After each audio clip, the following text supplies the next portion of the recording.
할렐루야. 주님의 은혜와 사랑이 여러분 모두에게 함께하기를 주의 이름으로 축원합니다. 오늘 제목을 다 같이 따라하겠습니다. 행복한 가정. 최근 미국의 온라인 금융 플랫폼 랜딩스트리라는 설문조사 기관이 있는데 18살 미만의 자녀들 둔 미국인 630명을 대상으로 설문조사를 했습니다. 응답자의 77%가 육아 비용이 예상보다 훨씬 많이 들었다고 답했습니다. 실제로 미국에서 자녀 한 명을 성인까지 키우는 데 드는 비용은 거의 30만 달러가 육박합니다. 최근 2년 사이 연간 육아 비용이 2만 1,000달러에서 2만 9천 달러로 36%나 급등한 것으로 조사됐습니다. 그 중에도 보육 비용이 50% 이상 상승해서 전체 육아 비용 상승의 가장 주된 요인이 되었습니다. 응답자 중에 64%는 자녀 양육을 위해서 부채까지 감수했다고 밝혔습니다. 아이들을 키우기 위해서 빚까지 져야 하는 그런 현실이 됐다는 것입니다. 결국 부모 절반 가까이인 46%가 경제적인 부담 때문에 자녀를 더 낳을 수가 없다고 그렇게 고백했다는 것입니다. 이 사실이 지금 미국의 현실인데 정말 우리 가정이 행복하고 또 미래가 있고 기쁨이 있는 소망이 있는 그런 가정에 달려야 되는데 여러 가지 힘든 일들이 많이 있는 것 같습니다. 가정이 살아야 사회가 살고, 가정이 살아야 나라가 살고, 가정이 살아야 교회가 삽니다. 이 세상에는 행복한 가정과 불행한 가정이 있습니다.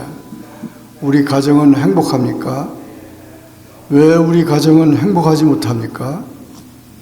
가정의 소중함을 잊지 말아야 합니다.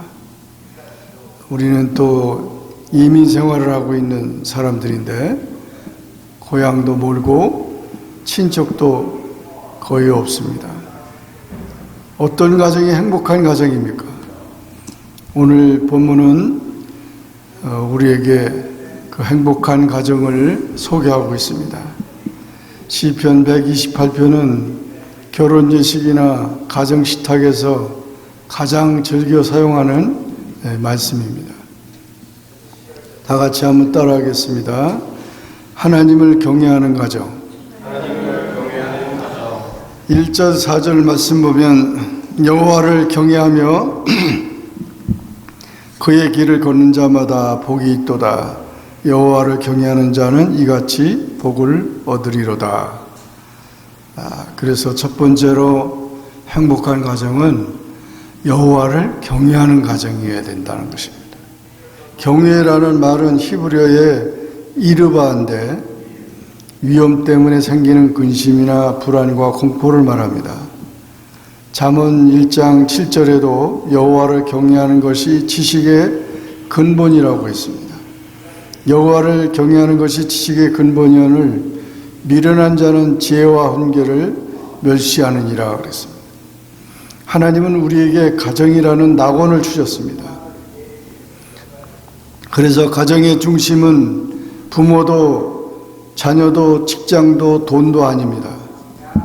하나님이 가정의 중심이 되어야 행복합니다. 이 행복한 가정이란 결코 빈부귀천에 있는 것이 아닙니다. 행복한 가정은 하나님의 집이어야 합니다. 하나님의 집은 기도하는 집입니다. 하나님을 섬기며 사랑하며 그 뜻을 따라 살아가는 가정입니다. 하나님을 제일로 섬겨야 합니다. 하나님을 제일로 섬기며 사는 가정은 가장 행복한 가정입니다. 그러므로 경외는 예배를 말하며 우리는 그 예배를 통해서 성숙해지는 것입니다. 가정은 믿음의 공동체여야 합니다.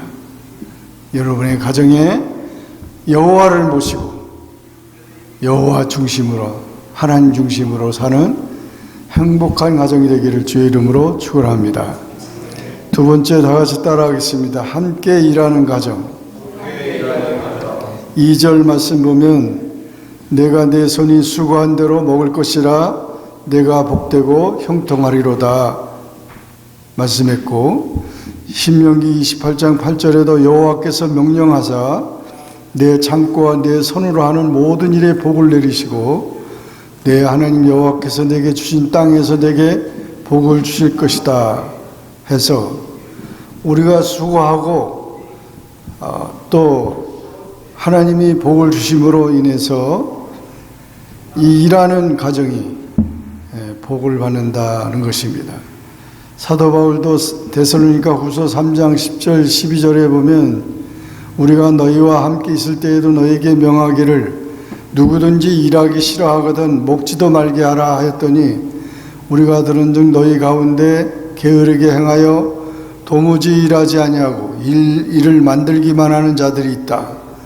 이런 자들에게 우리가 명하고 주 예수 그리스도 안에서 권하기를 조용히 일하여 자기 양식을 먹으라 하노라. 성경은 일하는 자에게 하나님이 복을 주신다고 했습니다. 게으른 자에게 복을 주시지 않습니다.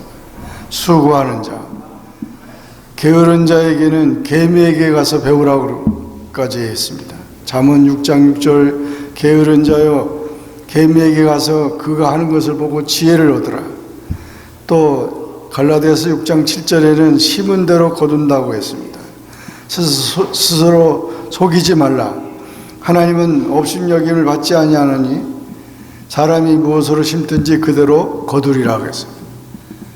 그러므로 우리의 모든 삶 자체가 씨 뿌리는 농부와 같이 소망을 가지고 열심히 일하고 수고하면 그 땀 흘린 수고의 열매를 농부가 거두는 것처럼 우리도 하나님의 복을 거둘 수 있다는 것입니다.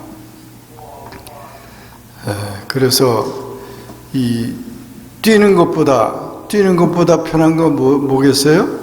걷는 것보다 편한 거는 서 있는 것보다 편한 거는 앉아 있는 것보다 편한 것은 자는 것보다 편한 것은 돌아가시는 것. 그러니까 편한 거 찾으면은 이 편한 걸 찾으면 한없이 빨리 가셔야 되는 거예요. 이 세상은 편하려고 있는 게 아니고 일하기 위해서 있는 거예요. 열심히 부지런히 나이가 뭐 많든 적든 열심히 일하는 자가 돼요. 그래서 이와 같이 요즘에 우리 강예성 학생이 사택에 와서 같이 있어가지고 매일같이 우리가 유아원 청소들이 하는데 와서 도와줘가지고 얼마나 빨리 끝나는지 몰라요. 그래서 1시간 걸릴 거 30분 안에 다 끝내가지고. 그래서 이렇게 해봤냐 그랬더니 처음 하는 거래요. 어릴 때부터 다 해봐야 돼. 다 해봐야 되는 거죠. 청소도 해보고 뭐도 다 해보고 다 힘들고 힘든 건지 심한 든 건지 다 해봐야 되는데 너무 감사해요. 누구든지 환영해요. 그러니까 와서 열심히 일하는 사람은 잔디도 깎고 뭐 잔디 깎는 사람들 불러가지고 이렇게 해도 되겠지만 얼마나 땀 흘리면서 운동 되잖아요. 운동. 그거 얼마나 좋아요. 그러니까 우리가 세상에 많은 수고들이 있어요. 그 수고들 때문에 우리가 다 먹고 사는 거지.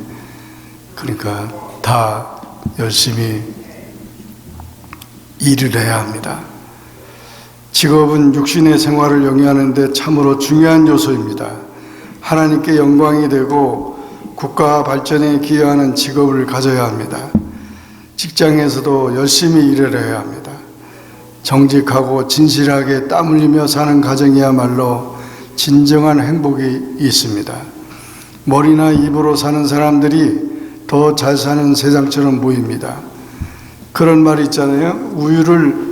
우유를 마시는 사람보다도 우유를 배달하는 그 아줌마가 더 건강하대. 왜? 우유를 갖다 배달해 줘야 되니까 그냥 계속 걸어 다니니까 더 건강하대. 어떤 일이라도 기도로 시작하고 감사한 마음으로 성실하게 일해야 합니다.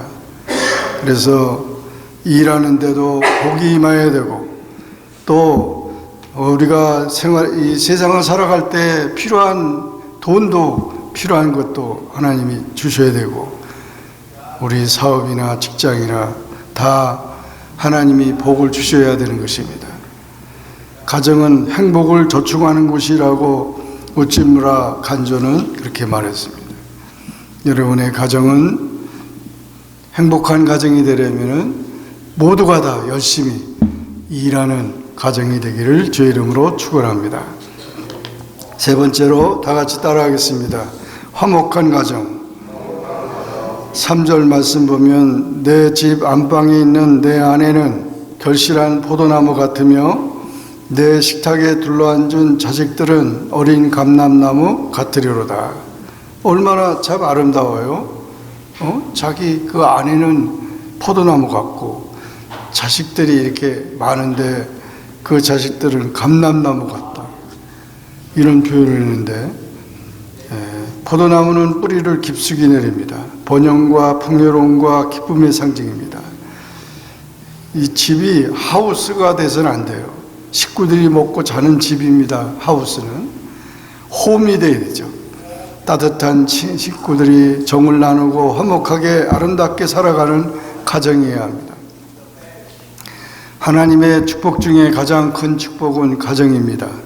세상에서 제일 행복한 사람은 좋은 아내를 얻은 남자입니다. 남편들에게 말합니다. 아내를 도와주고 아내의 건강에 신경을 쓰고 생활비를 여유 있게 주고, 이 남편들이 그렇게 해야 합니다. 아내들에게 말합니다. 남편을 사랑하고 잔소리를 많이 하지 말아야 돼요. 항상 잘한다 하면은 더 잘하는 거예요. 근데 잔소리 하면은 기분이 나빠가지고 막 이게 말다툼이 돼요. 대화는 혈액순환과 같습니다. 대화를 하지 않으면 안 돼요. 대화예요. 인격을 모독하지 말아야 합니다. 불평과 비판은 다릅니다. 불평은 있을 수 있죠. 그러나 비판하지 말아요. 정죄하지 말라고. 예수님께서도 정죄하지 말라고 그랬잖아요. 단정하지 말라고 그래요. 심판하지 말란 말이에요. 억울하게 하지 말라요. 자녀가 많아야지 부인이 많으면 불행합니다. 솔로몬은 1000명의 여자가 있었대요. 얼마나 참 불행해요. 예. 하나님이 주신 짝을 귀중히 여기고 그 아내의 복, 평생 애인처럼 사랑의 보금자리로 살아가야 합니다. 잘못된 사랑, 춘바람, 도박바람, 이혼 풍조, 성추행, 동성애, 동성결혼 다 하나님의 뜻이 아니고 범죄합니다.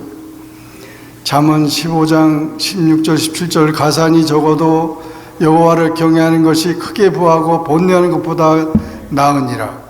채소를 먹으며 서로 사랑하는 것이 살진 소를 먹으며 서로 미워하는 것보다 나으니라 그랬습니다.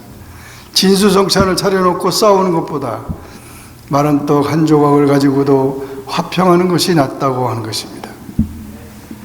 잠언 17장 1절 마른 떡 한 조각만 잊고도 화목하는 것이 제육이 집에 가득하고도 다투는 것보다 나으니라 그랬습니다.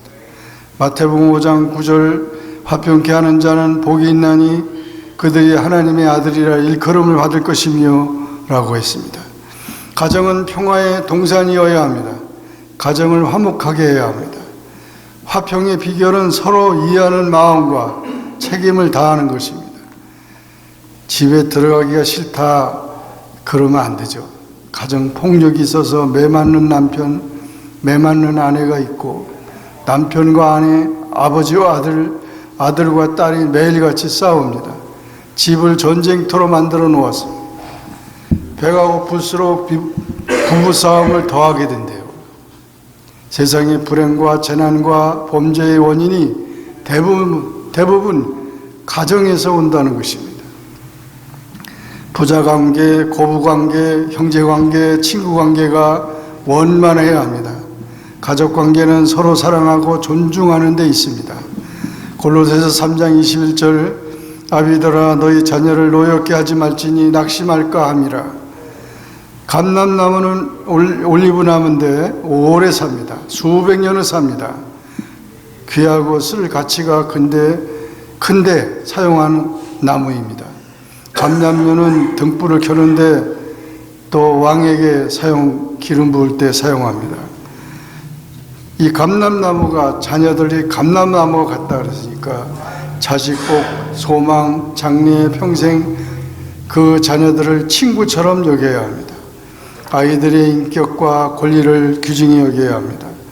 어린아이에게 행복한 시간이 언제였냐고 하니까 아이들이 말하기를 아빠, 엄마와 같이 놀 때, 또 같이 일할 때, 같이 여행할 때, 같이 예배 드릴 때에 가장 행복했다.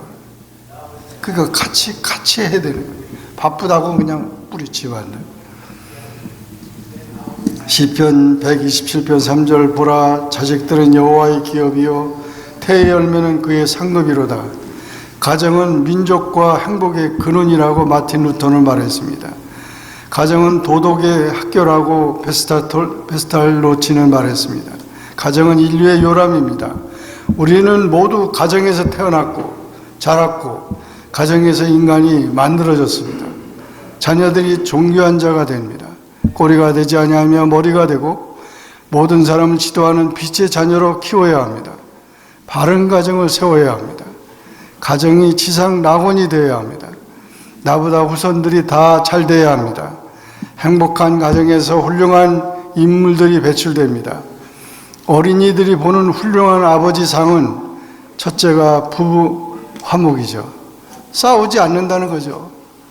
둘째가 자녀 양육이고 아이들을 잘 돌보고 셋째가 사회 봉사였다고 합니다.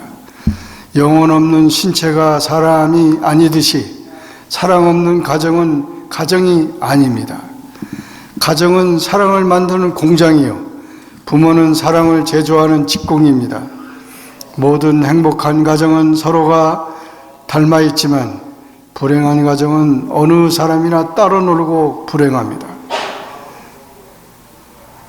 그래서 정말 이와 같이 가정이 행복한 가정은 화목한 가정입니다.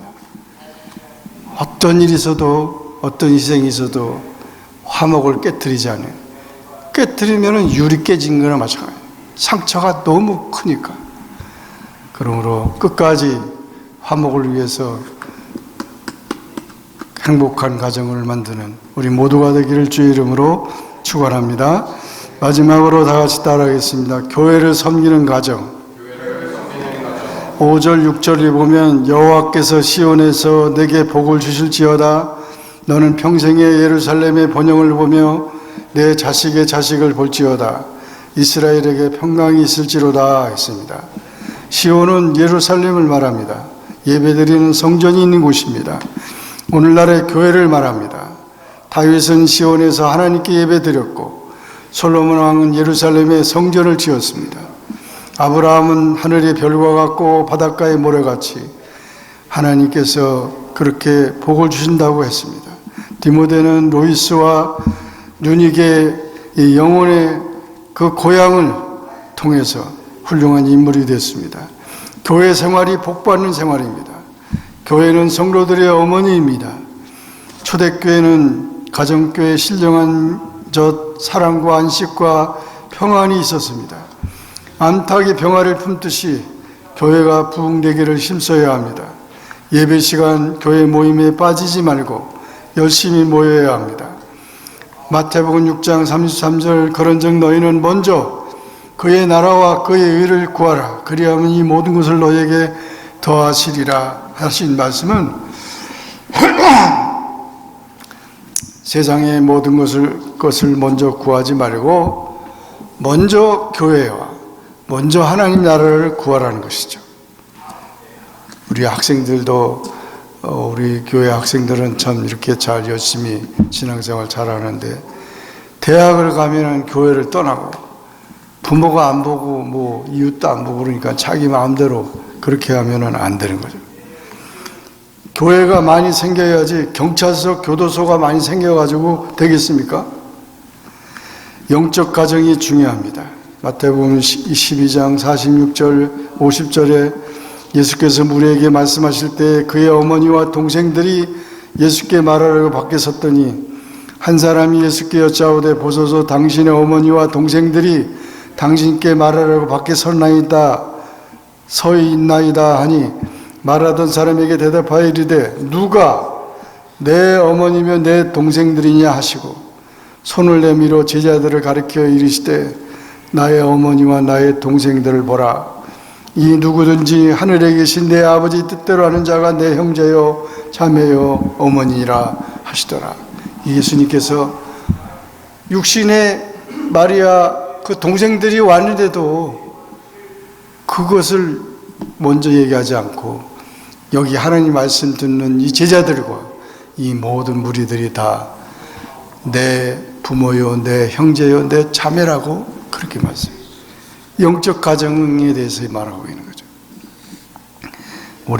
우리는 예수 그리스도로 말미암아 구원받은 우리는 영원히 천국에서 영원히 사는 자들이에요. 우리는 이렇게 헤어질 자가 아니에요. 천국을 소망하고 천국에 살 자이기 때문에 그것을 영적인 것을 잊지 말아야 합니다. 로마 제국의 멸망 원인 중에 하나는 놀랄만한 이혼율의 증가와 가정의 붕괴에 있었다고 합니다. 지금 미국에도 결혼하면은 한 해가 하여튼 반이 다 이혼을 한대요. 그러니까 자꾸 무슨 성격이 안 맞고 무슨 뭐가 되고 다 그렇게 가정을 깨트려 버립니다. 우리 가정들을 살려야 합니다.